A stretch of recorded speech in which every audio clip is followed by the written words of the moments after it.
तो कोई छोटी सी दुकान ही खोल लो, घर का खर्चा कैसे चलेगा? देखो दोपहर के 12 बजने आए और जनाब अभी तक सो रहे हैं। हाँ मम्मी, ईशा और सुहाना ठीक कहती हैं। अविनाश का भी यही हाल है। जब मैंने अपनी प्रेगनेंसी के बारे में कहा तो मुझसे कहने लगा, अरे दूसरी लड़कियां तो 9-9 महीने तक नौकरी करती है, बस डिलीवरी के टाइम छुट्टी लेती है। मोहिनी तुम भी नौकरी करो। अब मुझे कहाँ नौकरी मिलेगी? मम्मी बताओ अब मैं क्या करूँ? हे भगवान, क्या सोचकर घर जमाई दामाद लाई थी मैं कि मेरी बेटियां मेरे पास रहेंगी और खुश रहेंगी, लेकिन इन आलसी दामादों ने तो हमारी ज़िंदगी को भी प्रॉब्लम में डाल दिया है। मैं तो कहती हूँ मम्मी, हम लोग वापस अपनी जॉब पर जाना शुरू कर देते हैं। बता देते हैं इन लोगों को कि हमने प्रेगनेंसी का बहाना किया है। नहीं नहीं बेटा, ऐसी गलती भी मत करना। अगर तुमने ऐसा किया तो इन तीनों की आदत और ख़राब हो जाएगी। अरे आज नहीं तो कल कभी तो तुम प्रेग्नेंट होगी, तब वापस यही प्रॉब्लम आएगी। तब क्या करोगी तुम तीनों? हाँ मम्मी, आपकी बात तो बिल्कुल सही है। इन लोगों को तो सुधारना ही पड़ेगा। लेकिन कैसे? अपने बच्चों के आने की खबर सुनकर भी इन लोगों पर कोई असर नहीं हो रहा। पैसे कमाने के लिए घर से बाहर निकलना ही नहीं चाहते ये तीनों। अब मेरे दिमाग में एक प्लान आया है। तुम तीनों चिंता मत करो, उन तीनों को बुलाओ, फिर मैं बात करती हूँ। थोड़ी देर बाद कावेरी जी अपने तीनों दामादों को सामने बुलाकर अपनी बात कहना शुरू करती हैं। अविनाश, सुमित और विवेक, देखो बेटा, मैं ना तुम तीनों से बड़ा प्यार करती हूँ, इसीलिए तो तुम्हें घर जमाई बना कर रखा है मैंने। अरे मम्मी जी, सीधे सीधे कहिए ना, क्या बात है? प्यार तो हम भी आपको बहुत करते हैं। अरे मम्मी जी, आपकी इज्जत भी बहुत करते हैं। अरे भाई, आपके जैसी सास और कमाने वाली बीवी सबको मिलती है क्या? हाँ मम्मी, विवेक और सुमित ठीक कह रहे हैं। आपकी बेटी से शादी करके मेरी तो ज़िंदगी ही अच्छी हो गई है। जानती हूँ मैं, और ये भी जानती हूँ कि तुम तीनों अपने अपनी बीवियों से बहुत प्यार करते हो। बेटा, बात ऐसी है कि हमारे कुल गुरु ने कहा है कि प्रेग्नेंट होने के बाद मेरी तीनों बेटियां शुरू के 4 महीने हमारे गांव में जाकर रहेगी, जहां मेरे चाचा जी रहते हैं। अरे लेकिन क्यों मम्मी, गांव में जाकर रहने की क्या ज़रूरत है इन तीनों को? वो क्या है ना बेटा, हमारे परिवार को एक श्राप है। अगर मेरी बेटियों ने यहाँ पर बच्चा पैदा करने की कोशिश की तो उनके बच्चों को कुछ भी हो सकता है। इसलिए अब से लेकर 4 महीने पूरे होने तक इन्हें गांव वाले घर में रहना पड़ेगा। हाँ तो इसमें प्रॉब्लम क्या है मम्मी जी? हम भी वहाँ जाकर रहेंगे, पिकनिक मनाएंगे। अरे भाई, बीवी जहाँ हम भी वहाँ। हाँ यार, आइडिया तो बहुत अच्छा है। शहर की ज़िंदगी में रह रहकर परेशान हो चुके हैं, अब कुछ दिन गांव में बिताएंगे। तुम लोग समझने की कोशिश क्यों नहीं करते? तुम में से कोई भी वहाँ नहीं जा सकता, और मैं यहाँ रहूँगी ना तुम तीनों के साथ।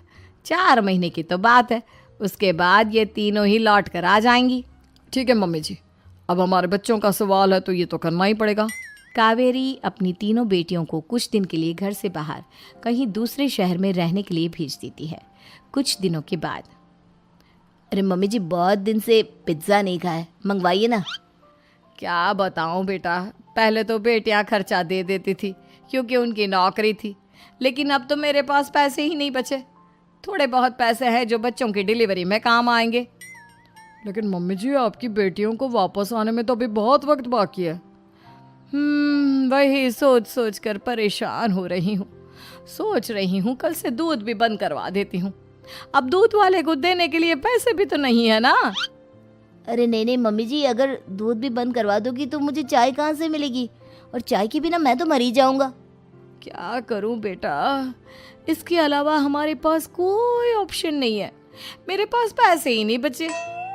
इस तरह कावेरी जी धीरे धीरे अपने तीनों दामादों को पैसे देना बंद कर देती हैं और घर में खाने पीने की चीज़ें लाना भी बंद कर देती है। अब वो तीनों बुरी तरह से परेशान होने लगे थे, और इसलिए एक दिन तीनों प्लान करके घर से बाहर निकलते हैं। और बाजार में जाने के बाद, यार अच्छा खाना खाए हुए कितने दिन हो गए, पता नहीं कब अच्छा खाना मिलेगा।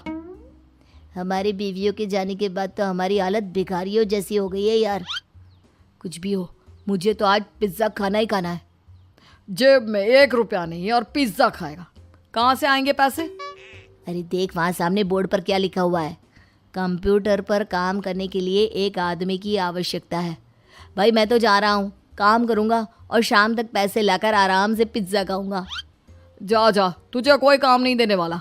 हम तो घर जा रहे हैं। चल भाई सुमित। सुमित और अविनाश वहाँ से चले जाते हैं और विवेक उस कंप्यूटर शॉप पर सारा दिन काम करके 5,000 रुपये कमा कर घर लौट कर आता है और अपने खाने के लिए अच्छी अच्छी चीज़ें भी लेकर आता है।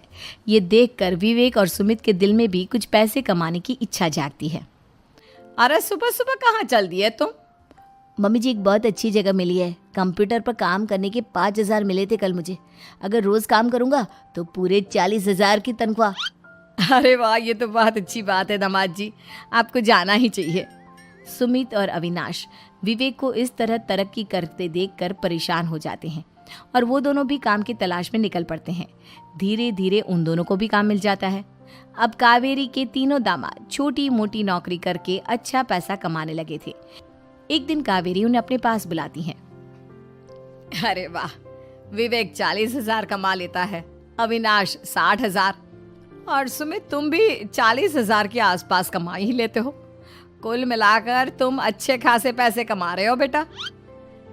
हाँ मम्मी जी, बहुत मज़ा आता है जब महीने के एंड में मोटी रकम हाथ में आती है। पूछिए मत मम्मी जी, घर में रहकर रोटी बना बना कर और तो जैसा महसूस होने लगा था मुझे तो। हाँ बेटा, तुम तीनों की बात तो बिल्कुल ठीक है। और जानते हो, अब तुम तीनों की पत्नियां भी वापस लौट कर आने वाली है। लेकिन मम्मी जी, अभी तो उन्हें गए सिर्फ 2 महीने हुए हैं। आपने तो कहा था वो 4 महीने के बाद लौट कर आएंगी। ऐसा कुछ नहीं है बेटा, मैं सिर्फ तुम तीनों को सबक सिखाना चाहती थी कि आदमी घर में बैठकर बीवी की कमाई खाता हुआ अच्छा नहीं लगता। इस दुनिया में हर इंसान को मेहनत करनी चाहिए, काम करना चाहिए, चाहे वो औरत हो या आदमी, ताकि अपने परिवार को संभाल सके। कावेरी की बात सुनकर उन तीनों को अपनी गलती का एहसास होता है और कावेरी उन्हें सच बता देती है कि ईशा, सुहाना और मोहिनी शहर में ही कहीं दूसरी जगह रह रहे थे। शाम के वक्त उन तीनों की पत्नियां लौट कर आ जाती है और कावेरी जी का परिवार एक खुशहाल परिवार की तरह रहने लगता है।